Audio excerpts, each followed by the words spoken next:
Applications of integration review mock exam solution. Number 1, we're going to do with the calculator. The following diagram shows the graph of two functions, the f function. I'm going to draw the f function in purple. And the g function, which I'm going to draw in blue. They are defined for the range 1 through 10. That's from here to here. It says let A be the area of the region enclosed by the curves f and g. So obviously that's this part here. All the other regions are open. Find an expression for A. Okay. So remember that in this unit we talked a lot about using integrals to find areas. And the easiest areas we can find would be, for example, this area here, if it was between g and the x-axis, right? But in this chapter, we talked a lot about finding the area between two curves, like f and g here. Now, normally to do this, you're going to have to take the integral of the function, the antiderivative of the function. And if it's a function you can't take the antiderivative of, normally you wouldn't be able to do it, except the calculator uses different methods to find the integral or the area enclosed. It uses numerical methods or like programming, so it doesn't really need to take the integral of any function. It doesn't need to take the antiderivative. So looking at this really quick, I don't think we can take the antiderivative of log. So we can use a calculator to do this. But the first thing we need to do is we need to write a function which would calculate this red area here. So the way we do that is with the integral. And we're going to integrate from one number to another. We don't know exactly what number that is, but it looks like it would be around 3.5 and 8.5 because those are the intersections of the curve, right? And inside we're going to put the two functions subtracted from each other. We're going to put the higher function, blue function, first. So that would be g. And then we're going to subtract the f function. And then we're going to integrate with respect to x. Okay? So that's all we need to do. Now the calculator is going to help us with three things. The calculator is going to find the intersection points for x on the x-axis, and it's also going to do the entire integral. Okay? Now, but the only thing we need to do to write the expression for A is to find these values here. So let's do that really quick with the calculator.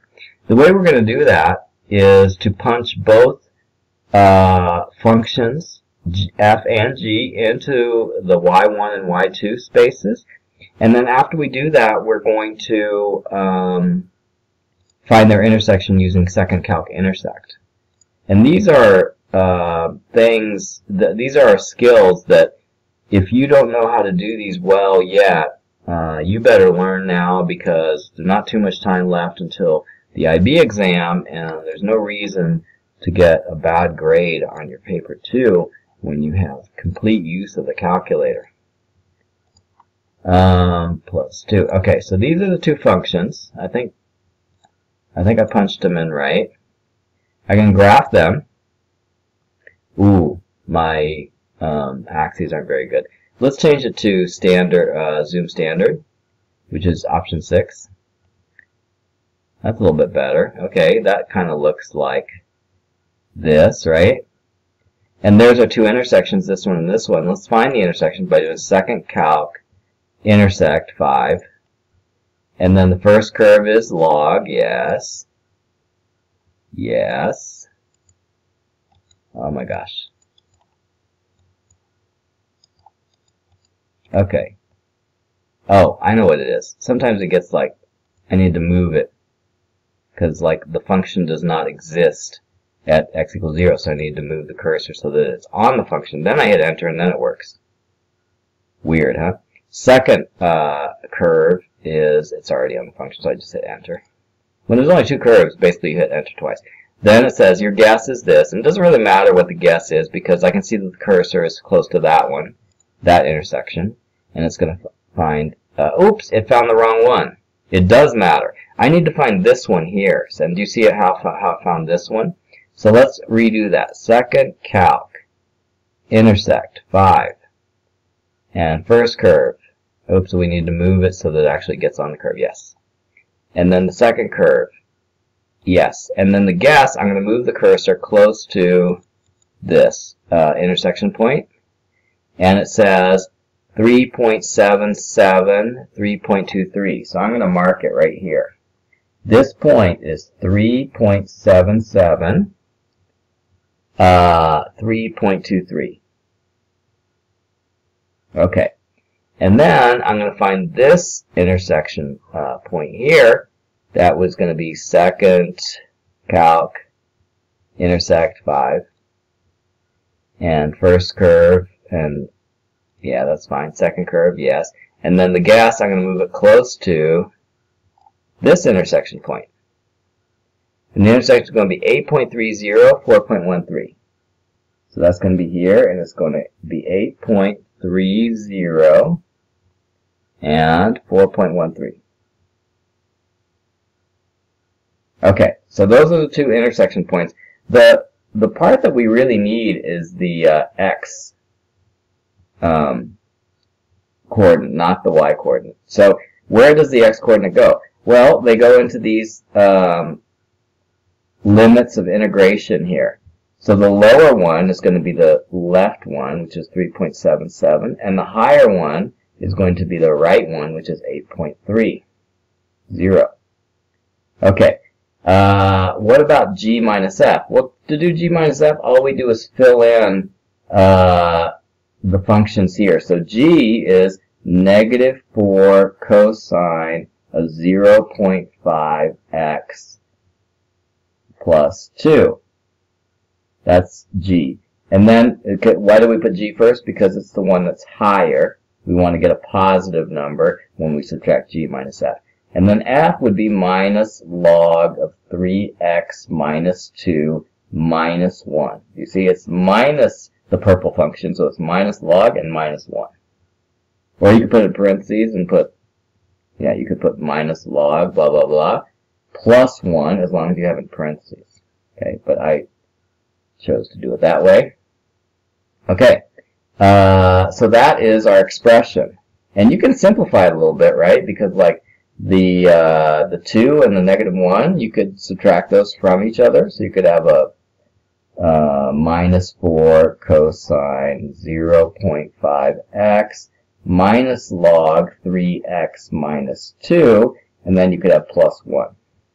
Okay? So that could be your expression. You could just write it in the box.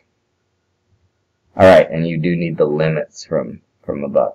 Now calculate the value of a. Now, since we can't take the integral of natural log as far as I can remember right now, the way we're going to integrate this is we're going to put this huge function here into the calculator. And look, we have most of it there, so why don't I just go ahead and continue typing here. Negative 4 cosine 0.5x minus log minus natural log of 3x minus 2. 3x minus 2. And last of all, plus 1. Okay. And so this is our function y2. And then we're going to graph it. Oops.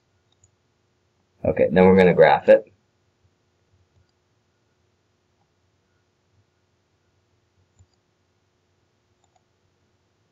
Okay.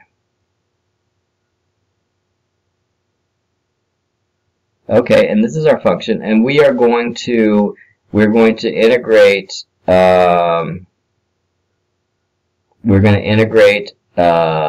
this part here from 3.77 to 8.30. Okay, and we're going to figure out that area. So we're going to do second calc integrate, which is 7, and the lower limit is going to be 3.77. Enter, and the upper limit is going to be 8.30. And then the calculator doesn't know the difference between 8.3 and 8.30. See, it's perfectly colored in, and the answer is 6.46. Okay. And, oh, just one thing. Do you notice that we have a cosine function here, right? And whenever you're doing something with a cosine function, you need to make sure that, as they didn't say differently, you're using radians in MathSL. Okay, so when you turn your calculator on and you reset it, it goes automatically to radians. But whenever you do any kind of calculator sine cosine problem, make sure that you check that the mode is radians. So there's our answer for that one. Okay, now no more calculator for the rest of the exam. The following diagram shows part of the graph of the function 2x squared. And 2x squared is just this parabola here. Pretty easy, right? Okay. And t is the tangent to the graph of f at x equals 1. Now, wait, you're going tangents. We haven't done tangents for a really long time, and I don't remember what they are. But on the IB exam, they're going to be mixing topics like this. And these are both calculus, so not such a big deal. But you probably don't remember anymore. But this is a mock exam, so I don't feel bad in giving this to you now. Remember that the way you find the tangent line, which is the tangent line basically is a straight line which goes through a certain point on your curve, and it follows the exact slope of the derivative at that point. Okay, so it like is right next to, it follows along the curve and touches the curve at one point. Okay, so the two things you need to determine the equation of the tangent line are slope, which is known as m, and a point on the line. Let's call it x1, y1, coordinate pair. Okay, and we can see that the point that the tangent is going through is x equals 1, y equals something. So we know x equals 1. How do we know what y equals? Well, y would equal to the y coordinate of the green curve, and we can find that by putting 1 into this equation. So let's say x1 equals 1, y1 is equal to 2x1 squared, which is going to be equal to 2 times 1 squared, which is 2.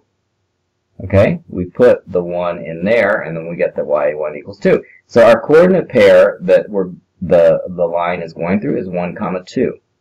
And do you remember the point-slope form, which unfortunately is not on your formula sheet, but is important to write tangent and normal line equations? It looks like this. Okay, and basically what you're going to do is you're going to put the y1 and x1 from here, okay, and the m you're going to get from the slope at this point. You're thinking, wow, what's the slope of at that point? Well, remember that the tangent line has the same slope as the gradient of the green curve at that point. How do we find the gradient of the green curve at that point? Well, calculus. Remember, you take the derivative and then you'll be able to find it. So the derivative at that point, let's see, we're going to say f dashed of x is equal to, let's see, the function itself is 2x squared. What's the derivative of the function? It's going to be 4x, right? It's going to be 2 times 2x. Hopefully you haven't forgotten your derivatives, because they are the opposite of the integrals. Okay, and then we say, well, what is this slope when x equals 1? It's going to be 4. So now we know that the slope part of this, m, is 4. So now we have actually the entire equation, we have y minus 2 is equal to 4 times x minus 1. And then we're pretty close to finding this already. But the only thing we need to do now is multiply out the right side maybe. So now we have y minus 2 equals 4x minus 4. And you can see now that if we just add 2 to both sides, we're going to get this, right? So we've pretty much found that. Okay? So we know the equation of the tangent line. Now it says to find the x-intercept of the tangent line. Okay, remember that the x-intercept of the tangent line is when the line goes through the x-axis, and the y-coordinate at the x-axis is y equals 0. Remember, to find x-intercepts of a function, you just put y equals 0. So we know that y equals 0, and we're going to put that into, you can either put it in this equation or you can put it in this equation. They're both the same thing. So we'll say 0 equals 4x minus 2. So now what does x equal? Well, we're going to just do algebra, add 2 to both sides. We'll get 2 equals 4x. Then we divide both sides by 4, and we'll get x equals, I don't want to confuse you, so I'll just draw it to the left.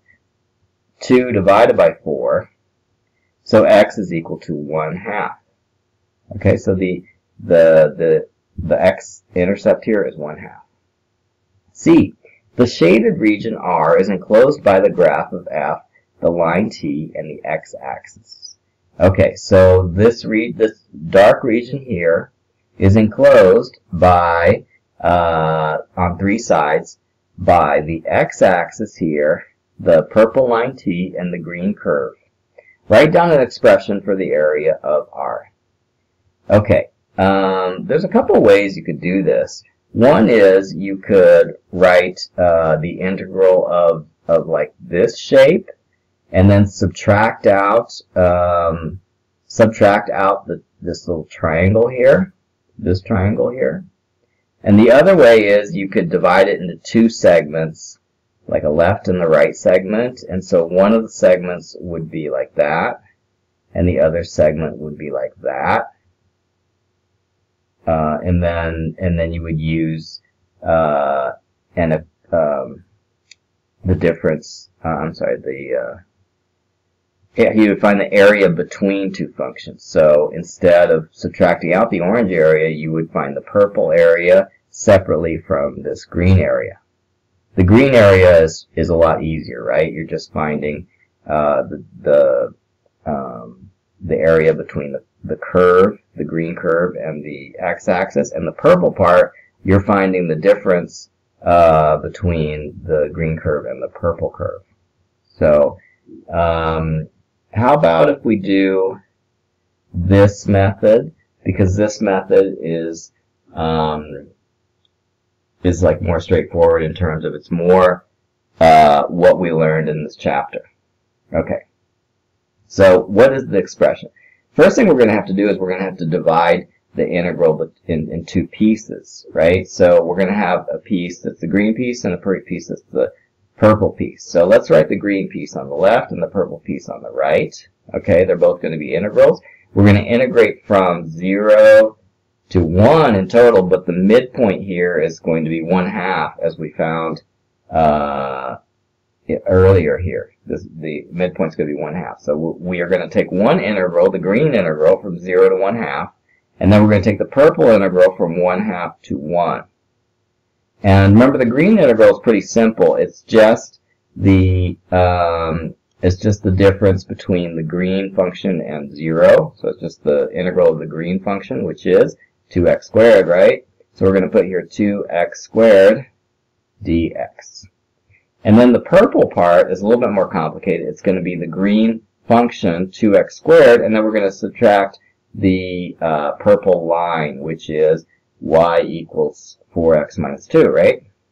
So we'll put here 4x minus 2. And then we'll put that integral.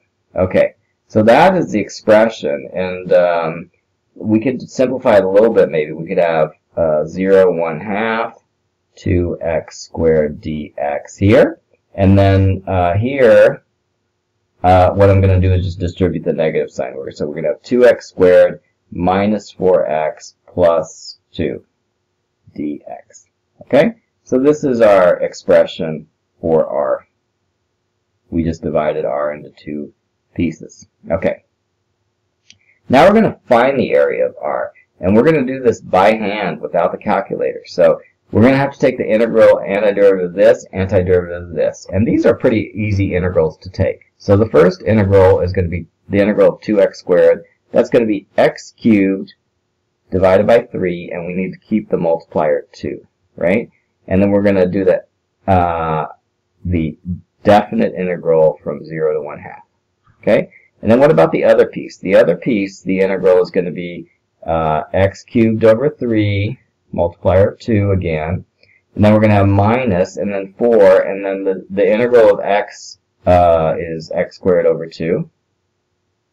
And then last of all, we're going to have the integral of 2. It's going to be 2x. And then that's going to be from 1/2 to 1. Okay? And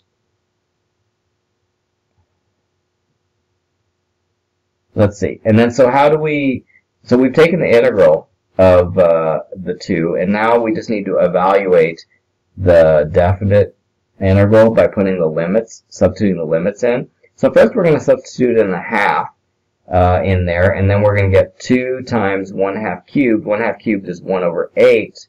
2 over 8 is 1 over 4. 1 over 4 divided by 3 is 1/12. When we put 0 in there, we're just going to get minus, and then if you put 0 in this, it's 0. So we don't need to do that. Okay.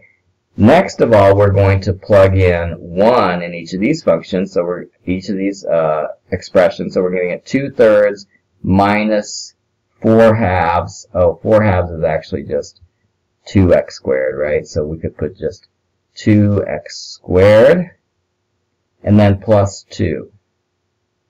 Okay, and then we're going to do minus, and then we're going to substitute half in each one, and then we're going to let's see, we put a half into x cubed, and we get 1 over 8. 2 over 8 is 1/4 divided by 3. Actually, we're going to get something similar to what we already got. So 1/12. And then we put 1/2 into x squared, we get 1/4. We multiply by 2, we get 1/2 minus 1/2. Then we put 1/2 into 2x, and we get 1. Okay. Then we can cancel these two, right? Negative 2 plus 2 is 0. And then, so we'll have 1/12. And then we can actually, 1/12 minus 1/12 here, we can cancel those out. So now what we're left with is 2/3. The 2/3 is this one here, right? 2/3. And then we have a minus 1. And then we also have a minus 1/2, minus negative 1/2, which is going to be a plus 1/2, so plus 1/2. So this is actually equal to 2/3 minus 1/2, because minus 1 plus 1/2 is minus 1/2, and that is equal just to 1/6. You can find that by making a common denominator of 6, so it would be 4/6 minus 3/6 is 1/6, right? So the area of R should be 1/6. Okay? Okay, last part, we are going to do a rotation problem. So the diagram below shows part of the graph of y equals x divided by 2. And then the first part of it says, find the coordinates of the point P, which is the y-intercept, where the graph meets the y-axis. And this, you're going to have to go back to either middle school graphing, or you need to go back to the exponential chapter. Again, they're going to mix things like this in your exam. Maybe you don't remember how to do this, but this is the mock exam, so that's why I went ahead and gave you this problem. So how do you figure out what the y-intercept here is? Well, the easiest way is to make a little XY chart, which is what you should always do when you're graphing without the calculator. And you should put in a few easy points to see what the graph looks like. Hey, wait, the easiest point is x equals 0. If you put in x equals 0, you're actually going to find the y-intercept. If you plug 0 in here, you get y equals 0 divided by 2, which is equal y equals e to the 0 divided by 2, which is equal to y equals e to the 0, and anything to the 0 power is 1, right? So you end up with 1 here. So we know that the coordinates of the point P are 0, 1, and since it asks for the coordinates of the point P, we are supposed to give the x and the y. We can't just say 1. The answer is going to be 0, 1. Okay. The shaded region between the graph and the x-axis bounded by x equals 0, which is, bounded by x equals 0. X equals 0 is the y-axis. That's x equals 0 here. Okay? And then x equals log 2. X equals log 2 is rotated through 360 degrees about the x-axis. Okay? So, between the graph and the x-axis. So it's going to look like this little cup here on its side. Okay? So write down an integral which represents the volume of the solid obtained. So, if you remember when we write these integrals to do rotations, that we're going to integrate from a certain x value to another x value. The first x value is going to be 0 and the green line, and the second value is going to be natural log of 2. So we're going to go from 0 to natural log of 2. We're going to integrate along the rotation. And each one of the sections that we're going to calculate here is going to be a little disk. Remember the investigation where we cut the hat into little disks? So we're going to cut it into little disks. Each disk is h tall.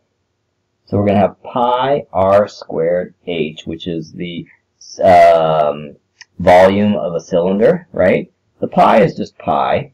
The r squared is basically this radius of the cylinder.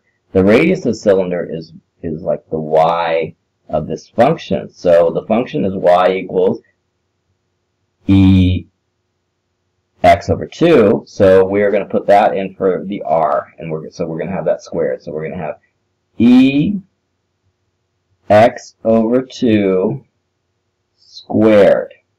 That's going to be the r. And then the h is just going to be like a really thinly sliced distance along the x-axis, which is also known as dx. Okay, it's like a really small slice. And so now we can simplify this a little bit, because we know that if you have x over 2 to the power of 2, we can multiply those exponents together so the 2's cancel. And so basically what we end up with is 0 to natural log of 2 of pi e to the x dx. And so we'll just put that in the answer blank there. Now we're going to show that this volume is pi. So to do that, we just need to take the integral, since we're not doing this with a calculator. So we'll have that pi e to the x, and this looks like a pretty easy integral to do. The integral of e to the x, remember, is e to the x. Pi is just like a constant that stays there multiplied out. And then we're going to evaluate the resulting integral from 0 to natural log of 2. So we're going to plug in natural log of 2, and here we're going to have pi e to the natural log of 2. And then we're going to have minus, and then we're going to have pi e to the 0. E to the 0, remember, is 1. So actually we have e to the natural log of 2. Remember, e exponent and natural log cancel each other out. They undo each other because they are inverse functions. So basically we have 2 pi minus pi times 1, which is just pi, 2 pi minus pi is pi.